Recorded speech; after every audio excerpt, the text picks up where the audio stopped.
E infelizmente aquelas pessoas que, apesar do testemunho da lei e dos profetas, e daí ele vai continuar quando ele fala sobre a lei e os profetas, daí ele não está falando simplesmente dos mandamentos, mas quando ele fala da lei e dos profetas, na segunda vez que esse termo aparece no final do versículo 21, aí ele está falando sobre o Antigo Testamento. Sempre que você encontrar a palavra profeta à frente da palavra lei, é uma referência ao Antigo Testamento, a lei e os profetas. É o Pentateuco mais os profetas. E então ele está dizendo, olha, foi sem lei, como estava anunciado desde o princípio através da lei dos profetas, que a salvação não seria mediante a obediência aos mandamentos. Os mandamentos foram dados por Deus para resguardar-nos, mas também para mostrar o quanto nós somos incapazes de obedecê-los. E então quando você pensa em mandamentos hoje, você que é um cristão, nós devemos pensar nos mandamentos como uma maneira de viver para a glória de Deus, para agradar o nosso Deus. Nós vamos falar sobre isso daqui 3 semanas. Mas quando você pensa em salvação, você precisa lembrar disso, que a salvação é mediante a obra de Cristo Jesus. Se você incluir um único mérito seu, você realmente está fora dessa obra. Se você ainda acredita que a sua salvação se dá porque você é uma boa pessoa, você está caminhando para o inferno. Se você acha que Deus te recebe porque você paga algum tipo de penitência, ou porque você dá os dízimos e as ofertas, ou porque você frequenta uma igreja, ou porque você nunca matou, ou porque você nunca roubou, ou porque você não bebe, ou porque você não fuma, você está indo para o inferno. E eu garanto a vocês que o inferno é um lugar cheio de gente justa aos olhos humanos, de gente que se achava justa, de gente que achava que tinha mérito. O inferno está cheio de gente que não fumava, que não bebia, que nunca matou, que nunca roubou, e que provavelmente achava que nunca tinha adulterado. E o inferno está cheio de gente que tenta chegar ao céu por meios próprios.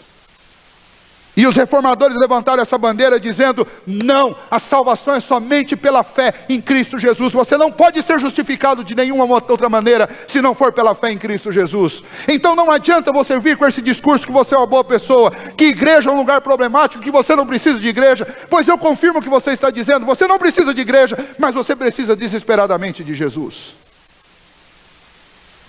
Os seus dias podem até serem bons aqui, se você viver 70, 80 anos, talvez com uma boa aposentadoria você tenha uma vida boa, mas isso aqui não é nada comparado à eternidade.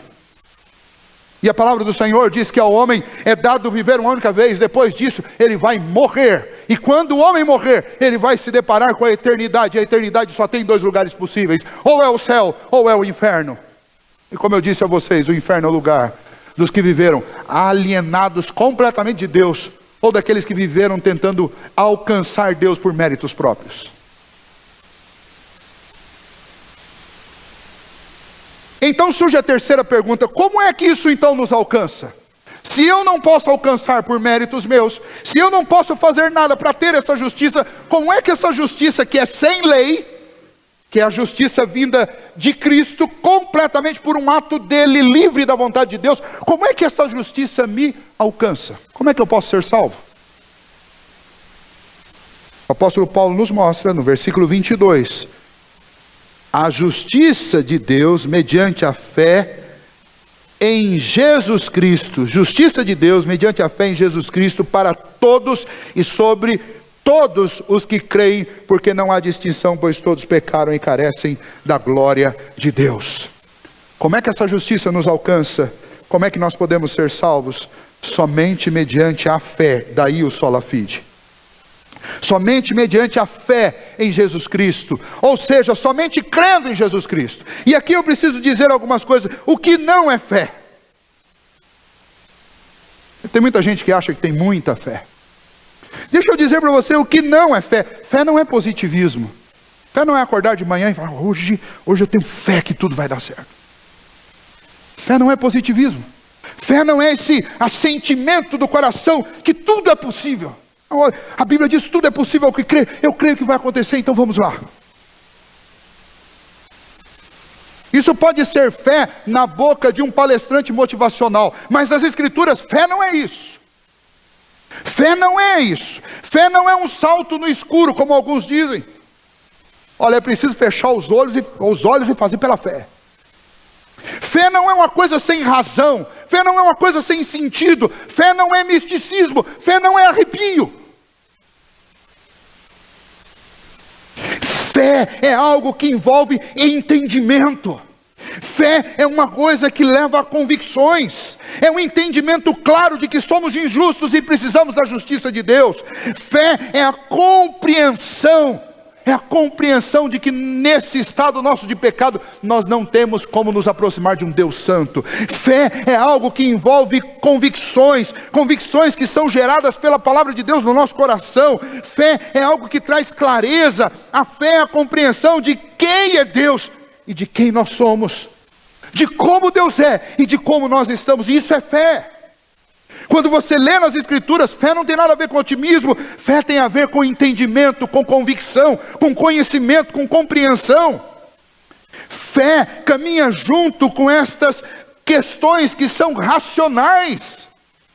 Fé é crer, mas é também pensar. E tem até um livro com esse nome. Fé é algo que envolve a compreensão da salvação somente por meio de Jesus Cristo, da obra redentora dele, daquilo que ele nos concede mediante a cruz. Fé é uma confiança firme na promessa de Deus, de tal maneira que ainda que você olhe para as suas injustiças, você consiga enxergar a justiça de Cristo sobre você. Fé é a certeza de que ainda que eu não seja e não consiga andar plenamente como um justo, fé é a certeza de que lá na glória o meu nome tem um adjetivo, e o adjetivo é justo. Não porque eu pratiquei ou mereci essa justiça, mas porque eu recebi a justiça de Cristo. Ao lado do meu nome Deus escreveu justo, por meio do meu Filho. Fé é isso. Fé não é achar que você, porque vem numa igreja, você pode dar ordens para Deus e Deus vai fazer tudo que você manda. Isso não é fé. A fé inclui consciência de culpa, reconhecimento de que somos pecador. A fé te faz sentir nojo do pecado. A fé faz com que você se arrependa do pecado. A fé faz com que você renuncie a si mesmo. A fé faz com que você diga não a você mesmo. A fé é algo que faz com que o seu coração se humilhe na presença de Deus. Se houver no seu coração qualquer expectativa de justiça própria, você não tem fé. Vou repetir de uma outra maneira.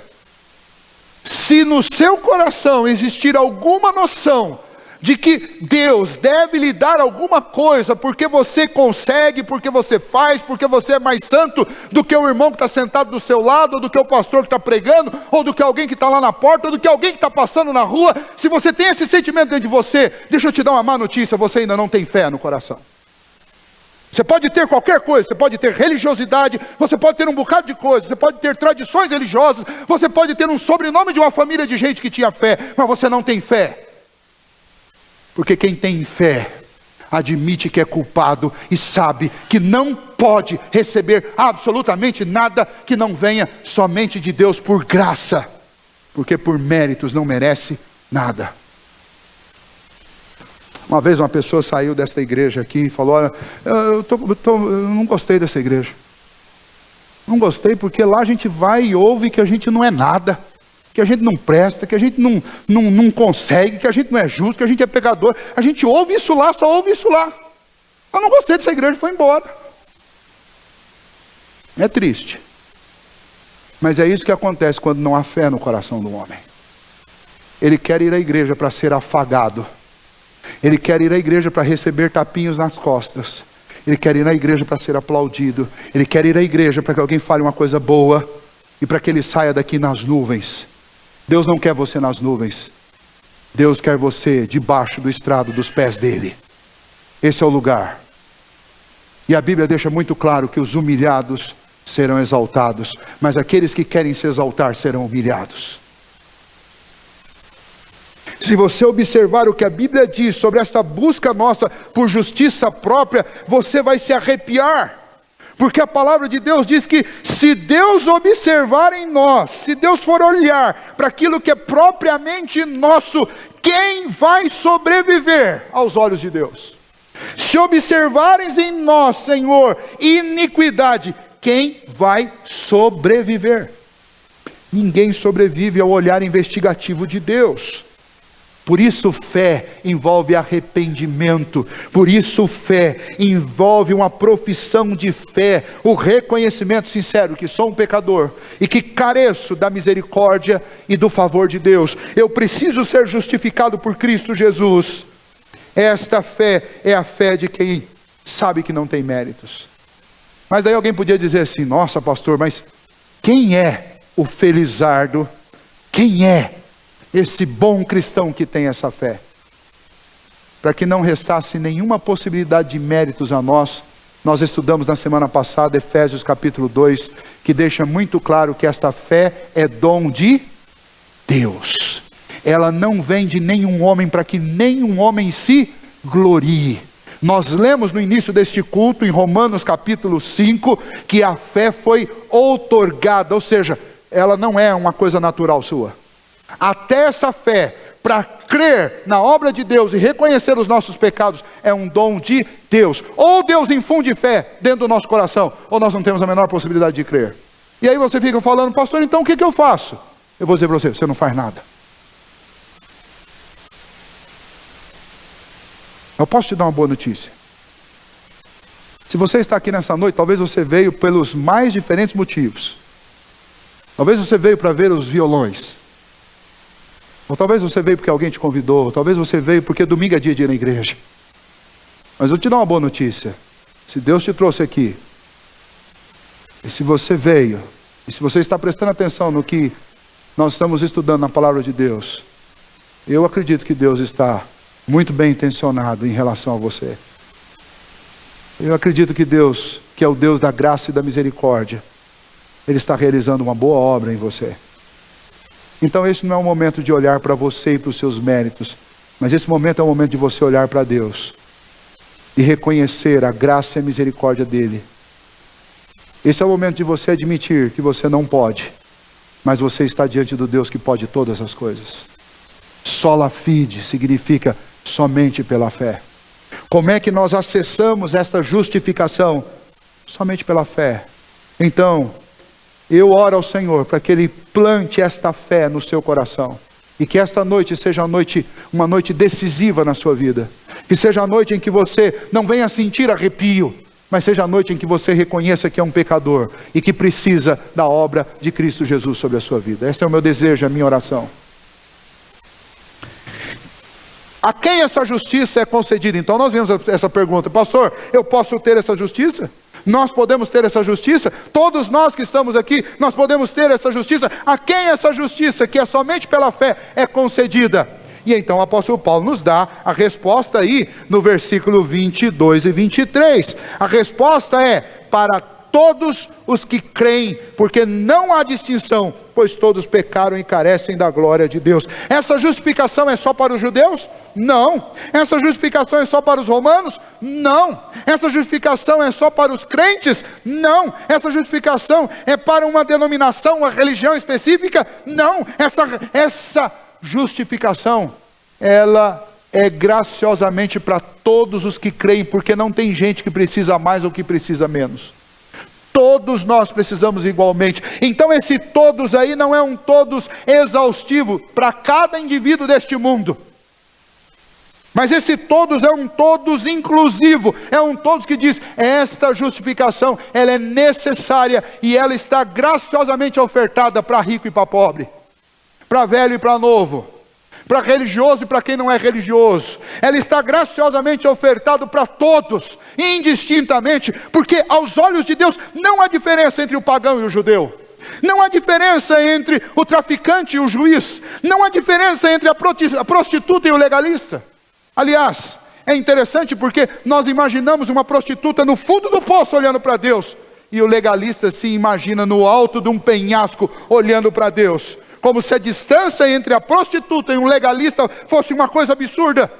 Mas aos olhos de Deus, que enxerga lá das estrelas, Não há diferença nenhuma, não há 1 milímetro, é microscópica a diferença entre um legalista e uma prostituta. Tem muita gente na igreja que se acha mais santo do que os outros, nariz empinado, olhar altivo. Por quê? Porque consegue não beber ou não fumar? Porque consegue não ouvir música enquanto outros ouvem? Porque consegue usar cabelo comprido, calça comprida? Porque não frequenta uma festa, mas fica em casa falando mal da vida dos outros, assistindo novela? Você acha que para Deus isso faz alguma diferença? Quando Deus olha do céu para cá, Ele só enxerga pecadores. Então, para quem que é essa justiça? Essa justiça é para todos aqueles que crerem. Para isso o Senhor enviou o seu Espírito Santo. E o Senhor Jesus disse: convém que eu vá, para que de lá eu mande o Consolador. Quando Ele vier, Ele vai convencer o homem da morte, do pecado, do juízo. Porque todos pecaram. E então o apóstolo Paulo está dizendo: para quem é essa justiça que Deus oferece? Para todos os que pela graça crerem em Cristo Jesus. Todos, porque todos pecaram, todos carecem. Sabe qual é a ideia de carecer? A ideia de carecer é quando fica faltando, na linguagem do mineiro, fica faltando um cadinho. Fica faltando um bocadinho. Sabe quando você está numa corrida, eu não sei aqui quem já fez, alguns aqui são corredores, mas não adianta, se você não passar a linha de chegada, não importa se você chegou 1 metro antes, você não vai receber sua medalha. Porque faltou um bocadinho. Carecem. Carecer é quando falta alguma coisa. Diante de Deus, todos nós carecemos, falta alguma coisa.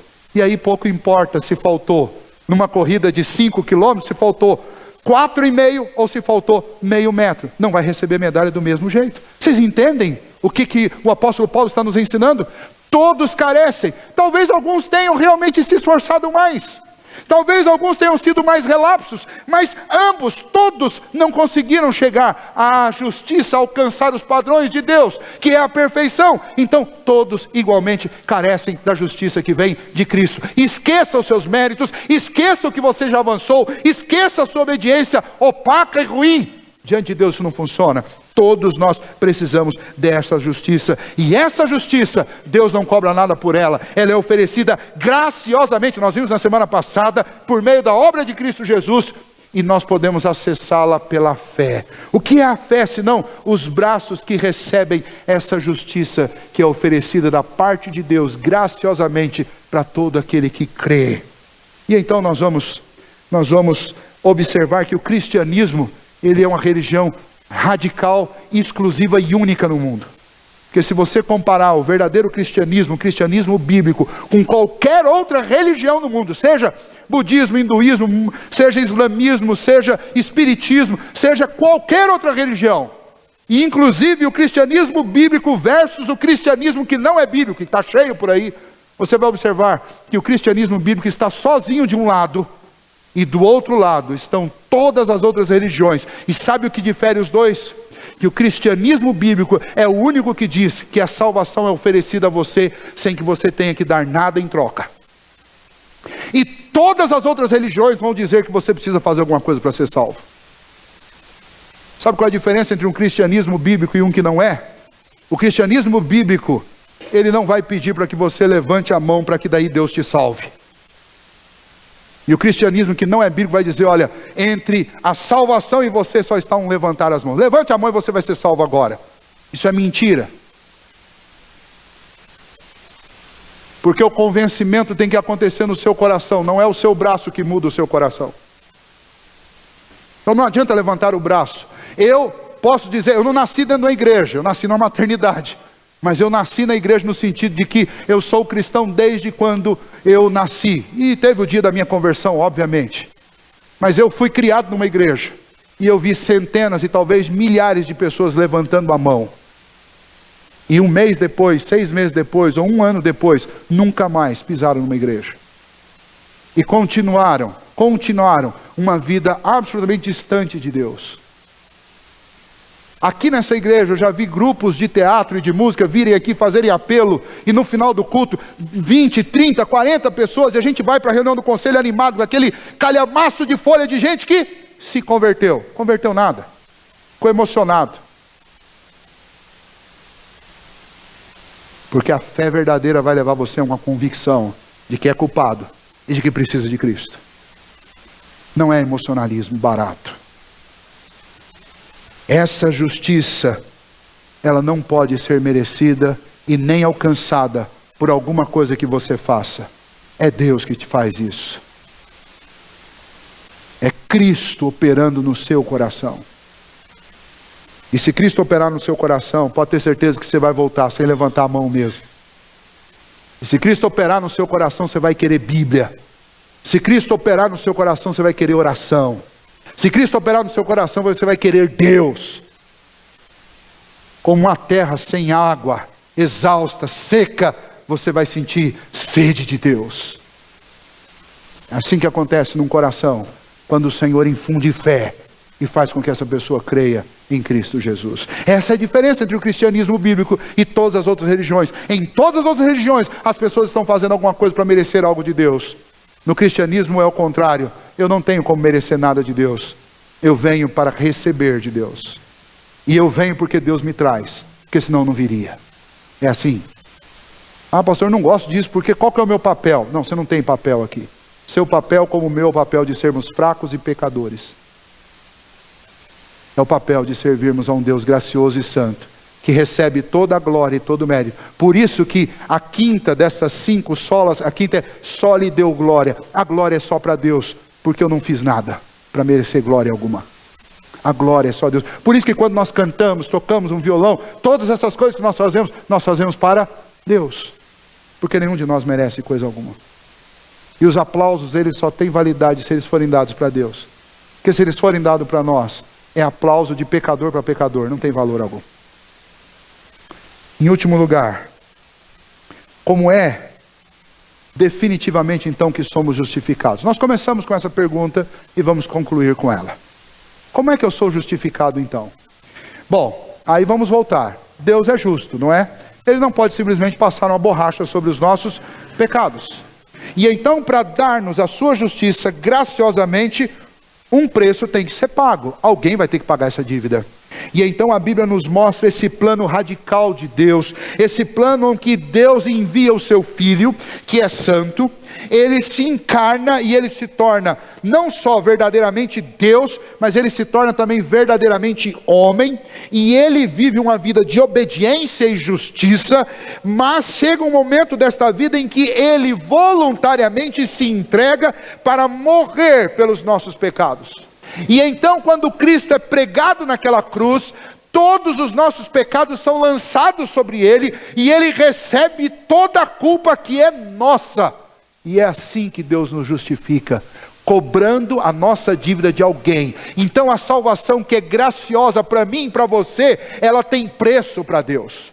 Eu não pago por ela, mas Cristo pagou completamente por cada um dos atos de pecado que eu cometi e que eu ainda venho a cometer em toda a minha vida.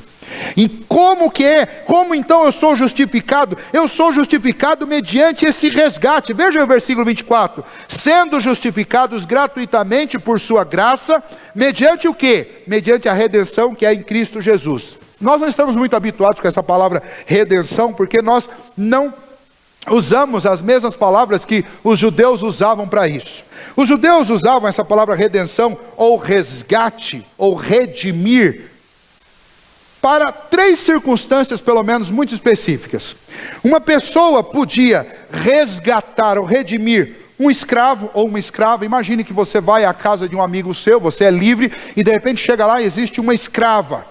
E você é um homem solteiro e você se apaixona por aquela escrava. Para que você possa se casar com ela, você vai ter que pagar um resgate por ela. Você não vai comprá-la para você, mas você vai pagar para o dono dela o que ela custou para ele. É um pagamento de um resgate. Uma segunda maneira de redimir, um segundo uso para essa palavra, é quando alguém era prisioneiro de guerra. Imagine que acontece uma guerra e um determinado homem fica preso, um general, um soldado fica preso. O rei da outra nação, querendo libertar o prisioneiro, ele vai lá e ele vai ter que pagar o resgate desse soldado que ficou preso. Isso também é chamado de redenção, de remissão ou de resgate.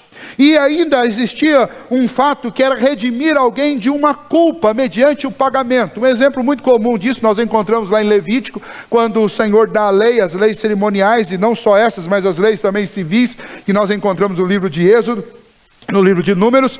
Imagine que você é dono de um rebanho, e um dos seus bois, ele escapa e ele atropela uma criança, ele mata uma criança. Na lei de Moisés, se isso acontecesse, o dono, não só este boi era sacrificado, mas o dono, que não era um criminoso doloso, ele não matou com intenção, mas um animal seu matou e ele passa a ser um criminoso, um prisioneiro que cometeu um crime culposo, quando ele não tinha intenção de matar, mas alguém matou, em nome dele, porque o gado é dele. E então, nesse caso, não cabia o olho por olho, o dente por dente, não era pena de morte, mas nesse caso, um familiar, alguém podia ir lá e pagar por aquele pecador, pagaram um resgate para libertá-lo. E essa é precisamente a melhor ilustração para o nosso caso. Se bem que nós nos encaixamos no caso do escravo, porque somos escravos do pecado. Nós nos encaixamos no quadro de prisioneiros, porque somos prisioneiros desta carne pecaminosa. E nós nos encaixamos no quadro deste último, que era a redenção de um culpado, mas não um culpado sem dolo. Nós somos culpados e a culpa nossa, ela é intencional. Nós temos intenção de pecar. E então como é que Deus nos resgata? Deus envia o seu Filho, e o seu Filho faz o quê? Ele faz a remissão dos nossos pecados, ou seja, Ele paga o resgate para te salvar. Isso é a justificação. Como é que Deus nos justifica? Deus nos justifica mediante um pagamento, e esse pagamento é Cristo Jesus, e esse pagamento foi feito definitivamente por você lá na cruz do Calvário. Por isso que nós não pregamos penitência, por isso que você não tem que ficar de joelho horas e horas pagando algum tipo de penitência, nem subir escada de joelho, nem comprar uma coisa e dar para alguém. Você não tem que fazer nada para ser salvo, porque Cristo já fez tudo isso por você. Cristo já subiu aquela cruz e Ele já pagou pela sua redenção. É isso que os reformadores estavam dizendo quando eles falaram que a salvação é somente pela fé em Cristo Jesus, porque Cristo já pagou pelos nossos pecados. Portanto, encerrando, não é uma questão de mérito, guarde isso. Salvação é uma questão de fé em Cristo Jesus, porque somente Ele pode nos justificar. Mérito você não tem, eu não tenho, nenhum de nós tem. E você pode morar dentro de uma igreja, e você pode até conhecer a Bíblia de cor, você não vai ser salvo por isso, porque uma única mancha nos condena por toda a eternidade. Por isso nós precisamos das vestiduras de Cristo Jesus, puríssimas, sem mancha, sem mácula e sem defeito. O que eu posso fazer diante disso, pastor? Diante disso eu só posso me humilhar diante de Deus e reconhecer que eu sou um pecador e crer naquilo que Cristo fez por mim. Isso é fé. É crer que eu sou um pecador e que Cristo me salvou na cruz do Calvário. E por último, entenda que a justificação não é um processo. Pastor, eu creio nisso. Eu vou levantar daqui melhor do que eu era. Não. Você vai levantar daqui do mesmo jeito que você chegou aqui. Mas a sua fé, a fé que Deus te deu, que agora é sua, ela te fará ter a certeza que apesar de ser o mesmo homem que entrou, mas uma vez justificado por Cristo Jesus, o seu destino mudou. Porque se antes, por méritos próprios, você estava condenado ao inferno, agora, pela justiça de Cristo, você está contemplado com o céu. As coisas aqui, elas vão se tornar ainda mais difíceis, mas você tem a esperança da glória, que um dia, quando os teus olhos se fecharem, pela graça do Senhor, pela justiça de Cristo Jesus, pela fé que Deus te deu, você vai entrar nas mansões celestiais e viverá eternamente na presença do Senhor, livre de todo choro, de toda tristeza, de todo pecado, livre da morte e livre do inferno, porque Cristo te salvou, porque Ele fez isso por você. Que Deus nos abençoe e nos ajude a confiar plenamente em Cristo Jesus e crer que somente pela fé nesse Senhor, no nosso Senhor Jesus Cristo, é que nós podemos gozar da vida eterna. Vamos ficar em pé e nós vamos orar nesse momento.